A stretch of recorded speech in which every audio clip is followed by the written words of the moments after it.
And thank you for joining us here on Idaho Today. For parents, grandparents, and caregivers, snapping a photo of your child and then sharing it on social media may seem like a routine and just a harmless little act. However, this can also draw in some questions of, targeted advertising, maybe even some data collection, and possibly even some real-world dangers. So we're joined right now by Jenna Quinn to tell us a little more about sharenting. It might be a newer term to some, so explain a little further, what is behind sharenting itself? So sharenting is something really important that every caregiver and parent and grandparent should really know and understand and just think twice about. So as a mom, I am so excited to share milestones of my child's life, right? And so, but the thing is that just because there is a perceived distance between you and the social media world, it doesn't mean that there can't be dangers that somehow Hmm. hit home. So the thing to think about here with sharenting is that, once a photo is online, you essentially lose control of that photo.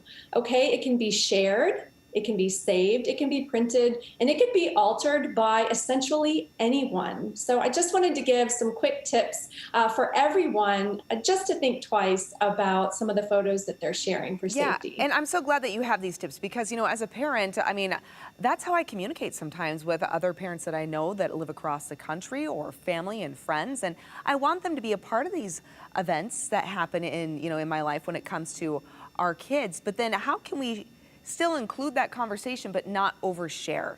So what advice do you have for that? Yes, and I understand completely because that's a really wonderful way to be able to update, your family and your friends and your loved ones that don't get to be a part of your family life every day. So one of the things that's really important to look at is check your privacy settings on social media. Don't make photos shareable to everyone because how well do you actually know the people that are on your friends list? So if you're going through your friends list and everybody on your friends list can share that photo, that's not okay. So if you want to make your personal photos shareable, that's great. But when it comes to photos of your children and your youth, try not to make those photos shareable with the people on your friends list.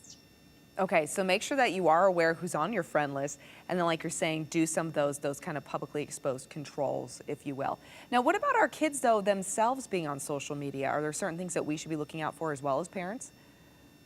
Yes, absolutely. So, some new data that is from the Internet Crimes Against Children has shown that for regular internet users, and we're talking about youth here, they about 1 in 5 have received unwanted sexual solicitation online. One in Hmm. five regular users. So, you really want to check all of your settings, make time limits for your children, and teach them that not everyone that they meet online is who they say they are. Not everyone that they meet online is actually their friend. Yes, yeah, and like you said, having that open dialogue, that awareness with your kids, so they know who they're interacting with, who they should be ignoring, who maybe they should be bringing to your attention. You can help them block. I think that those are all excellent points. I do want to ask though too about when it comes to sharing. Should we be more mindful as parents, making sure that we're not showcasing where our kids go to school, or Yes. perhaps what sports teams that they're involved in? So therefore, they're not as identifiable in the event that someone really is going to try to target your child. Yes, absolutely. So there's two components to that. The first is make sure that you turn off your metadata and your geotagging. What is this? This is the address, the date, the time, and the location from where you are sharing that photo. So that can be your home residence. That can be where your child has, sports practice once a week. Wherever you are, you really need to make sure that that geotagging is turned off on your Yeah. phone, your privacy settings. And then also don't give away, it's so hard with the back to school photos and things like that, but you have to think about the fact that, you don't want to give away what grade your child is in, their full name, and what school they go to, because if anyone is looking for your child, you've just given them all the information that they need to find them. And this goes for sharing your schedule. It's so Yes. important not to share your schedule. So if you have, basketball practice every Wednesday night, or if you go after Tuesdays every day after school to go get ice cream, don't share that information. Don't share your schedule, because people know where to find you and your child. And they also know at that time that your house is probably empty. Yes, yes, that's such a great point. When going on vacations, I've been told to never post real time, always post after, because that way you're less likely to be targeted. You have such great information. Where can people go to learn more? Because I know we've only just hit the tip of the iceberg, if you will.